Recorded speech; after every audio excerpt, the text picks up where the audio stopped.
The thundering hooves of riders in the distance sent Emma Blake scrambling down the cellar steps of her father's homestead as storm clouds gathered overhead. It was September 1875 in the unforgiving territory of western Colorado, and Emma had barely 21 years to her name, but enough experience to know when danger approached. "Pa!" she called out, but no answer came. Her father had ridden to town earlier that morning for supplies, leaving her alone on their modest ranch 10 miles from Silver Creek. Emma reached the bottom of the stairs, her calico dress brushing against the earthen floor as she moved between shelves stocked with preserves and dried goods. The approaching riders might be nothing to fear travelers seeking shelter from the brewing storm. Perhaps, but after last month's raid on the neighboring property, she wasn't taking chances. Rain began to patter against the small windows high on the cellar walls. Emma lit the oil lamp hanging from a ceiling beam, casting deep shadows across the underground space. The room was cool and musty, lined with barrels of apples and potatoes for the coming winter. Lightning cracked, and thunder followed almost instantly. The riders seemed to have passed, but the storm intensified, rain now hammering against the ground above. Emma settled onto a wooden crate, prepared to wait it out. The first trickle of water seeping beneath the cellar door barely caught her attention. By the time she noticed the steady stream forming across the packed earth floor, the water was already ankle-deep near the stairs. Emma gasped, grabbing the lamp and rushing toward the exit. The wooden door at the top of the stairs wouldn't budge when she pushed against it. "No," she whispered, setting the lamp on a higher step and throwing her shoulder against the door.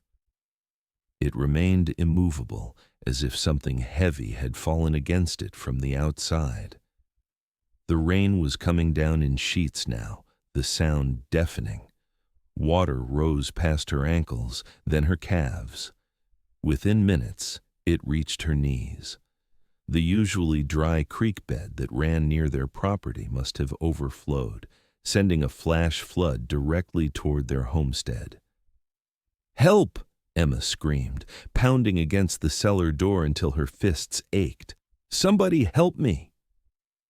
The lamp flickered as water sloshed around the cellar. Shelves began to float, jars of preserves toppling into the rising flood. Emma climbed higher on the stairs, her heart pounding wildly against her ribs. Water reached the 5th step, then the 6th. She was running out of space. Miles away, Quentin Larson urged his horse through the downpour, hat pulled low over his eyes. The 26-year-old cowboy worked for the Diamond Bar Ranch, and he'd been searching for stray cattle when the storm hit. He'd never seen rain come down so hard in all his years working Colorado range. Lightning illuminated the landscape, revealing the Blake homestead in the distance. Quentin had met John Blake and his daughter Emma at town gatherings, though they'd spoken little beyond pleasantries. They were relatively new to the area, having arrived from Missouri about 2 years prior. As Quentin neared their property, he noticed something wrong. Water was rushing across the land in torrents, surrounding the small house. What caught his attention, though, was the massive oak tree that had been struck by lightning. It had fallen directly across what appeared to be a cellar door. He dismounted, tying his horse to a fence post on higher ground. "Hello," he called, splashing toward the house. "Anybody home?" A faint cry answered him. It seemed to come from beneath the fallen tree. "Help! I'm trapped in the cellar." The voice was female, desperate. Quentin waded through knee-deep water, assessing the situation. The oak had smashed across the cellar entrance, its massive trunk pinning the door shut. The water was still rising, pouring into what must be the enclosed space below. "Miss Blake, is that you?" he shouted. "Yes, please hurry." Terror laced her voice. Quentin rushed back to his horse for his rope and axe. He'd need to move quickly. Working in the driving rain, he secured his rope around a thick branch of the fallen oak and tied the other end to his saddle horn. "Stand back from the door," he called before signaling his horse to pull. The animal strained against the weight, muscles bunching beneath its wet hide. The tree shifted slightly, but not enough. Inside the cellar, Emma had reached the top step, pressed against the door with water up to her chest. The lamp had long gone out, plunging her into darkness. Each breath came in panicked gasps as the frigid water numbed her limbs. "I can't hold on much longer," she cried, her voice breaking.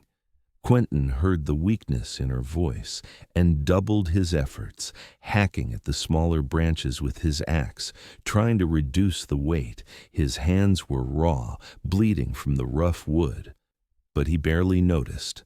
With a final command to his horse and one tremendous heave of his shoulders against a branch, the tree shifted enough to create a gap beside the cellar door. "I'm coming in," Quentin called, wedging his body into the opening and pulling at the door. It gave way with a groan of protesting hinges. Emma's pale face appeared in the gap, water lapping at her chin. Their eyes met hers wide with terror, his determined beneath the brim of his sodden hat. "Breathe, I've got you out of this," Quentin said firmly, reaching into the water to grasp her arms. He pulled her through the narrow opening as the floodwaters surged around them. Emma gasped for air as he lifted her clear of the cellar. Her dress clung to her body, hair plastered against her face. She was trembling uncontrollably, whether from cold or fear. Quentin couldn't tell. "My horse is on higher ground," he said, supporting her weight as they sloshed through the flood. "We need to get you warm and dry." Emma nodded, unable to speak through chattering teeth. The rain had lessened somewhat, but the water continued to rise around the homestead. Quentin helped her onto his horse, then mounted behind her, one arm securely around her waist. He could feel her shivering against him as he turned the animal toward the Diamond Bar Ranch, the closest shelter available. "What about my father?" Emma managed to ask, her voice barely audible over the storm. "If he was heading to town, he'll be safe there," Quentin assured her. "The creek between here and Silver Creek would have stopped him from returning. He's probably worried sick about you, but he's dry and safe." Emma nodded, leaning back against Quentin's chest as exhaustion overtook her. His warmth radiated through their wet clothes, and despite everything, she felt safer than she had in hours. The Diamond Bar Ranch house came into view after an hour of slow riding through the storm. Light glowed from windows, and smoke rose from the chimney despite the rain. As they approached, the door swung open, revealing Mrs. Hudson, the ranch owner's wife. "Quentin! What in heaven's name?" she exclaimed, rushing forward as they dismounted. "Miss Blake was trapped in a flooded cellar," Quentin explained, supporting Emma toward the house. "She needs dry clothes and warmth." Mrs. Hudson, a matronly woman with kind eyes, immediately took charge, ushering Emma inside while calling for hot water and blankets. Quentin handed his horse off to a stable boy before following them inside. The ranch house was warm and busy, with several cowboys who'd sought shelter from the storm lounging in the main room. They sat up straighter at the sight of Emma's bedraggled form. "Frank, ride to town when the rain lets up," Quentin instructed one of the men. "Find John Blake and let him know his daughter is safe here." Mrs. Hudson led Emma to a private room where she could change. "These belonged to my daughter before she married and moved to Denver," she explained, laying out a simple blue dress and undergarments. "They should fit well enough." Left alone, Emma peeled off her soaked clothing with trembling fingers. Every muscle in her body ached from the strain of fighting the rising water. As she dressed in the borrowed clothes, tears began to fall, delayed reaction to her near drowning. A soft knock at the door preceded Mrs. Hudson's return with a steaming mug. "Drink this, dear. It'll warm you from the inside." Emma accepted the hot tea gratefully, allowing herself to be led to a chair near the fireplace in the main room. The cowboys respectfully gave her space, though their curious glances confirmed she was quite the unexpected visitor. Quentin approached after changing into dry clothes himself, his tall frame blocking the fireplace as he stood before her. "How are you feeling, Miss Blake?" "Better," she answered, looking up at him properly for the first time. She'd seen him in town, of course, the handsome cowboy with serious eyes who worked for the Diamond Bar. They'd exchanged polite greetings at socials, but little more. Now, she studied the face of the man who'd saved her life. His features were strong and weathered from years under the sun, with a straight nose and firm jaw partially hidden beneath several days' growth of beard. But it was his eyes that held her attention, gray as storm clouds, yet warm with concern. "Thank you," she said softly. "I'd have drowned if not for you." Quentin nodded, unaccustomed to such gratitude. "Just happened to be passing by." "Providence, more likely," Mrs. Hudson interjected, bringing Emma a bowl of stew. "Eat, child. You need strength after such an ordeal." The storm continued through the night, rain drumming against the roof as Emma slept in the small guest room. Her dreams were filled with rising water and the sensation of drowning, only to be pulled to safety by strong arms. She woke at dawn to find the rain had stopped, though water still covered much of the landscape visible through her window. A knock at the door revealed Mrs. Hudson with fresh clothing and news. "Your father's been informed of your safety," she said. "The creek's still too high for crossing, but he sends word he'll come as soon as passage is clear." Relief washed over Emma. "Thank you. Is Mr. Larson about? I'd like to thank him again." "He rode out at first light to check on your property," Mrs. Hudson replied. "That young man never rests when there's work to be done." After breakfast, Emma found herself restless, unused to idleness. She offered to help Mrs. Hudson with household tasks, grateful for the distraction. By midday, hoofbeats announced Quentin's return. He entered the house, removing his hat as water dripped from his coat onto the wooden floor. His eyes found Emma immediately, a strange expression crossing his features before he composed himself. "Your house is still standing," he reported. "Water got in, but the structure seems sound. I managed to rescue some of your belongings and move them upstairs." "You didn't need to do that," Emma said, touched by his thoughtfulness. Quentin shrugged. "Seemed the right thing to do." That evening, after dinner with the ranch hands, Emma found herself alone on the porch with Quentin.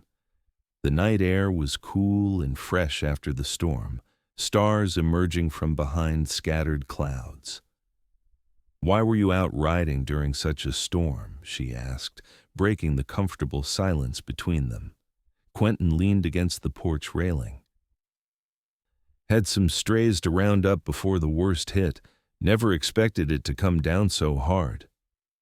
"I'm grateful it led you to our homestead," Emma said quietly. He turned to look at her then, moonlight silvering his features. "As am I."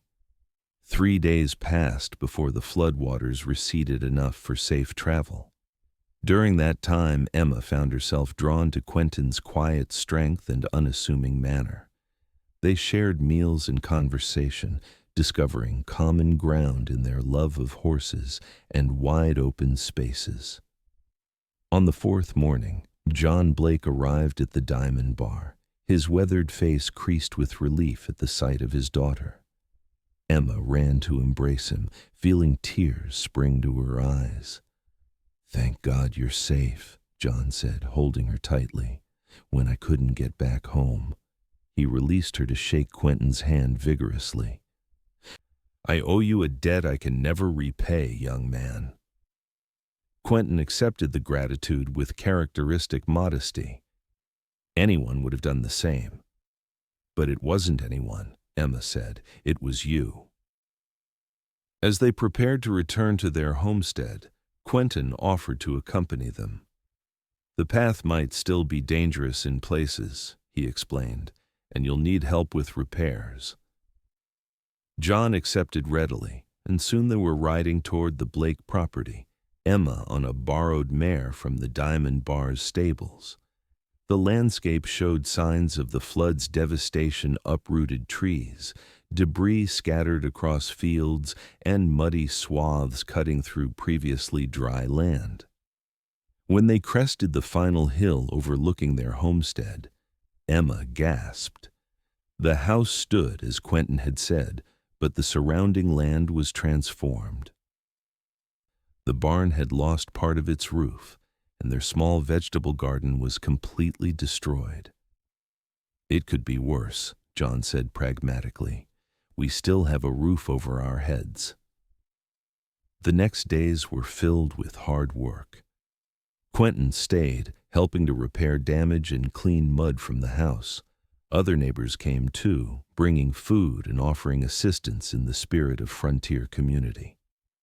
Emma found herself working alongside Quentin often, passing tools as he fixed the roof or helping him clear debris from the yard. She noticed the careful precision in his movements, the strength in his hands, and the occasional glances he cast in her direction when he thought she wasn't looking. One evening, as sunset painted the western sky in brilliant oranges and pinks, Emma brought coffee to where Quentin sat on a newly repaired porch step. "You've done more than enough," she said, settling beside him. "The Diamond Bar must be missing one of their best hands." Quentin accepted the coffee with a small smile. "Mr. Hudson gave me leave to help, said it was the Christian thing to do." "Is that the only reason you stayed?" Emma asked, surprising herself with her boldness. He looked at her then, something shifting in his gray eyes. "No," he answered simply. "It's not." The admission hung between them, neither elaborating further as they watched darkness claim the horizon. The following Sunday, Emma wore her best dress salvaged from the flood to the small church in Silver Creek. Her father rode beside her in their wagon, his Sunday suit brushed clean of dust.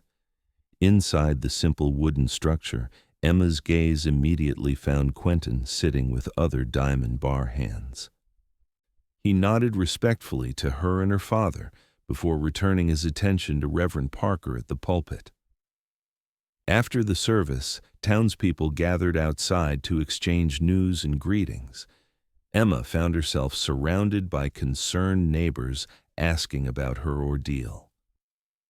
"Miss Blake has the constitution of a mountain lion," declared Mrs. Peterson, the shopkeeper's wife. "Not many would survive such a trial." "It was Mr. Larson who saved me," Emma corrected, glancing toward where Quentin stood talking with her father. "Without him, I wouldn't be here." "That young man's a good sort," Mrs. Peterson agreed, following her gaze. "Been with the Diamond Bar 5 years now. Doesn't say much, but his work speaks for him." Later, as Emma waited by the wagon for her father to finish a conversation, Quentin approached, hat in hand. "Miss Blake," he greeted her, "I trust you're recovering well?" "Yes, thank you," she replied, noting how different he looked in his Sunday clothes, still rugged, but with a certain refinement. "Though I still wake sometimes thinking I'm trapped in that cellar." Concern crossed his features. "Those memories will fade in time." "Some memories I'd prefer to keep," she said, "like the moment you opened that cellar door." A flush of color touched Quentin's tanned cheeks. Miss Blake, Emma, I was wondering if I might call on you properly sometime. Her heart quickened. I'd like that very much. A month passed, with Quentin riding to the Blake homestead every Sunday after church and occasionally during the week when his duties at the Diamond Bar allowed. They would walk the property together or sit on the porch, talking about everything and nothing. Emma learned that Quentin had come west from Pennsylvania after the war, seeking open spaces after too much death and confinement. He told her about his dreams of having his own ranch someday, while she shared stories of her childhood in Missouri and the mother she'd lost to illness years before. As autumn deepened, bringing cold nights and golden aspen leaves, their feelings deepened too. John Blake observed their growing attachment with quiet approval, recognizing in Quentin the solid dependability any father would want for his daughter. One crisp October afternoon, Quentin arrived unexpectedly, finding Emma hanging laundry behind the house.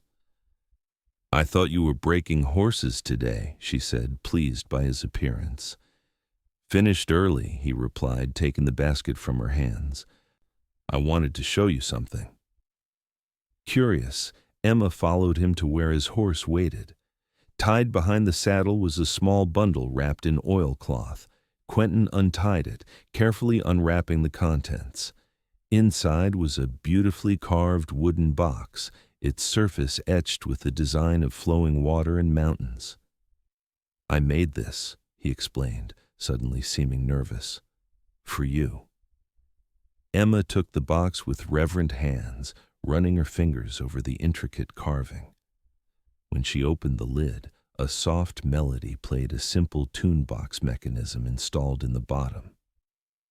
"It's beautiful," she whispered, genuinely moved by the gift. "I wanted you to have something that might replace the memories of water with something better," Quentin said, his usual confidence faltering. "I know you still have nightmares sometimes." Emma looked up at him, tears threatening. "How did you know?" "Your father mentioned it," he admitted.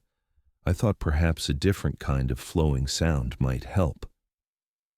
The thoughtfulness of the gesture overwhelmed her. Without thinking, Emma rose on tiptoes and pressed a kiss to his cheek. "Thank you," she murmured. Quentin's hand caught hers, preventing her retreat. Their eyes met, and something unspoken passed between them. Slowly, giving her every chance to pull away, he lowered his head until his lips brushed against hers, a question more than a demand. Emma answered by leaning into the kiss, her free hand coming to rest against his chest, where his heart beat strong and steady. When they parted, both slightly breathless, Quentin spoke words that had been building for weeks. "I never believed in fate until I found you in that cellar," he said quietly. "But now I can't help thinking there was a reason I was caught in that storm." "What reason?" Emma asked, though she already knew the answer in her heart. "To find you," he said simply. "To find where I belong." As winter approached, Quentin continued to court Emma properly, always respectful of propriety despite the growing intensity of their feelings. He spoke with John Blake one evening after dinner, the two men sharing whiskey by the fire, while Emma cleared dishes in the kitchen. "I want to ask for your daughter's hand," Quentin said without preamble. "I don't have much to offer yet, just my savings and prospects at the Diamond Bar. But I love her, sir, and I'll spend my life making sure she never regrets choosing me." John studied the younger man over the rim of his glass. "And what of your dreams for your own ranch?" "Still there," Quentin admitted, "but different now. I see Emma there too, building something together." John nodded slowly. "She's all I have left in this world, Quentin. Her happiness means everything to me." "I understand that, sir." "Do you?" John leaned forward. "Because that girl nearly died in that cellar. when I think how close I came to losing her." He paused, emotion making his voice rough. "Life's uncertain out here. I need to know you'll keep her safe not just from floods, but from all manner of hardship." "I can't promise we won't face hardships," Quentin answered honestly, "but I can promise she'll never face them alone, not while I draw breath." The sincerity in his voice must have satisfied John, for he extended his hand. "Then you have my blessing." The first snow fell early that year, blanketing the Colorado highlands in pristine white. Quentin rode through the snowfall to the Blake homestead with a small velvet pouch in his pocket and anticipation building in his chest. Emma greeted him at the door, cheeks flushed from the heat of the cooking stove. "You're covered in snow," she laughed, brushing white flakes from his shoulders. "Worth it to see you," he replied, stomping his boots clean before entering. After dinner, with John conveniently finding reason to check on the livestock, Quentin led Emma to the fireplace. The flames cast a warm glow across her features as he took her hands in his. "The day I pulled you from that cellar," he began, "I had no idea I was actually saving myself."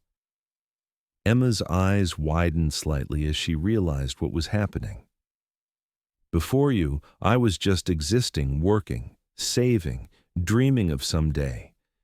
You made someday feel urgent," Quentin continued, his voice steady despite his racing heart. "I don't want to wait for someday anymore. I want a life with you, Emma Blake." He knelt before her, producing the small pouch and withdrawing a simple gold ring set with a single pearl. "This was my mother's," he explained. "I've carried it with me since leaving home, waiting for the right woman to wear it."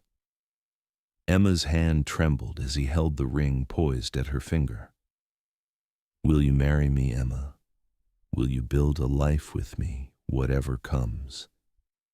"Yes," she whispered, tears spilling down her cheeks. "Yes, Quentin." The ring slipped onto her finger as if made for her hand.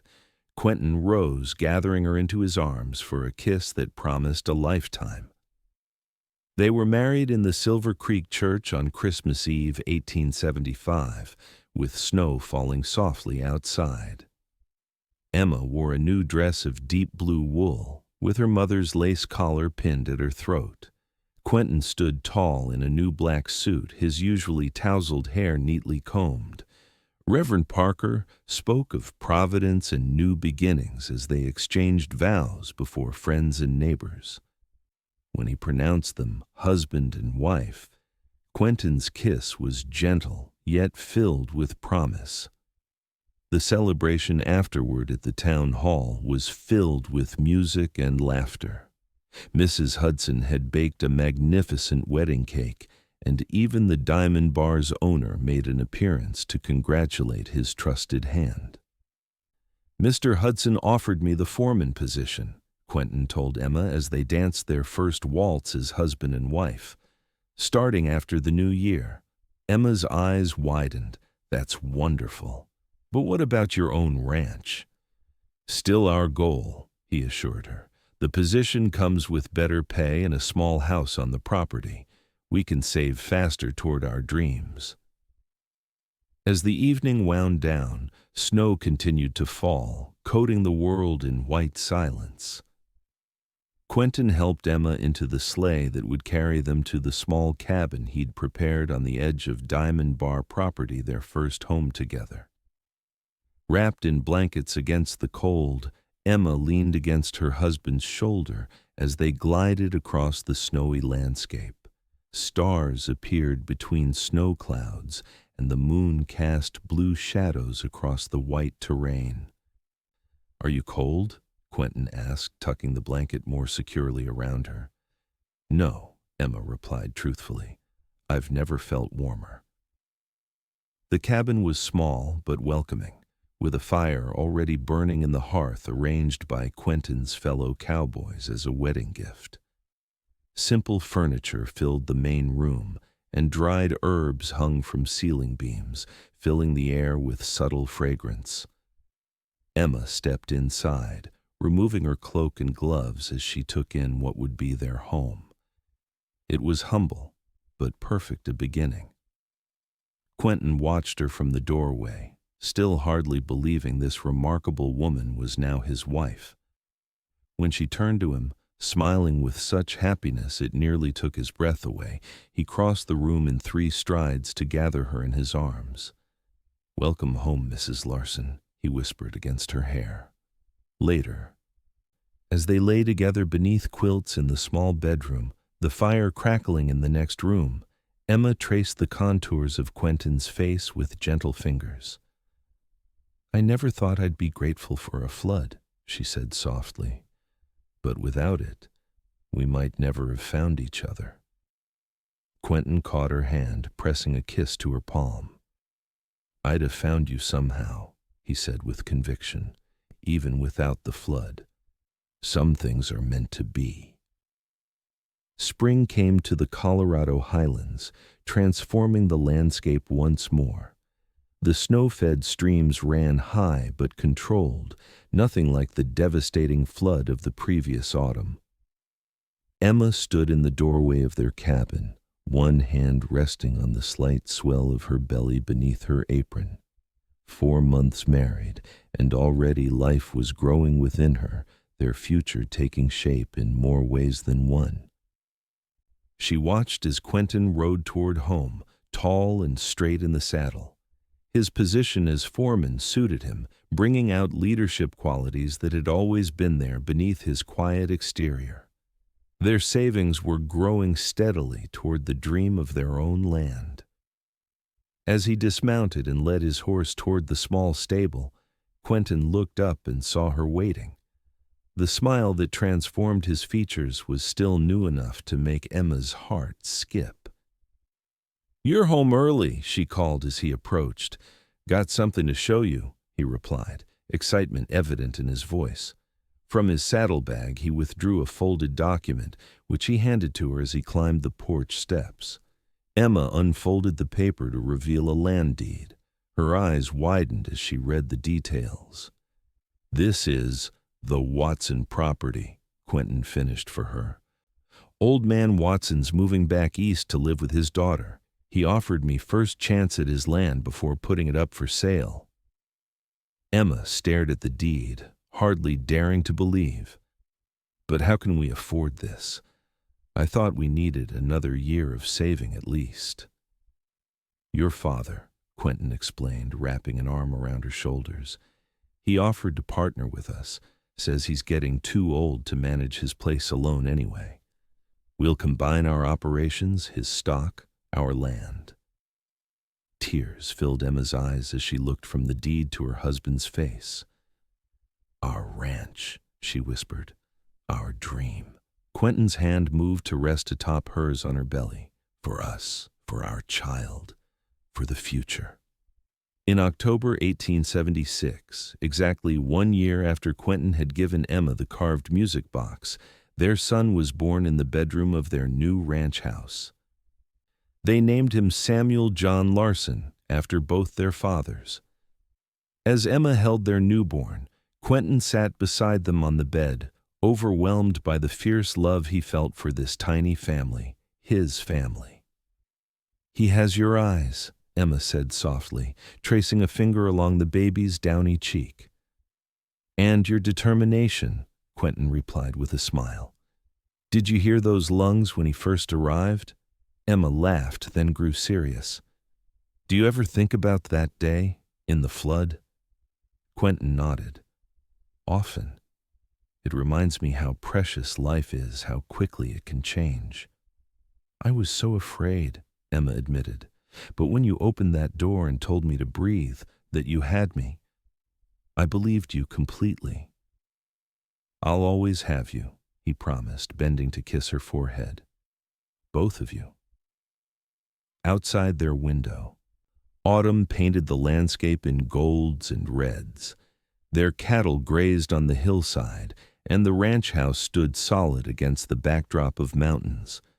What had begun in flood waters had flowered into something enduring, a love as vast as the western sky and as steadfast as the land beneath their feet. As day faded to evening, Quentin wound the music box he'd carved, placing it near their son's cradle. The gentle melody filled the room, no longer a reminder of rising waters, but a testament to love that had saved them both, one that would carry them through whatever floods or droughts life might bring. "Breathe," he whispered, echoing words from a year before as he gathered his family close. "I've got you always."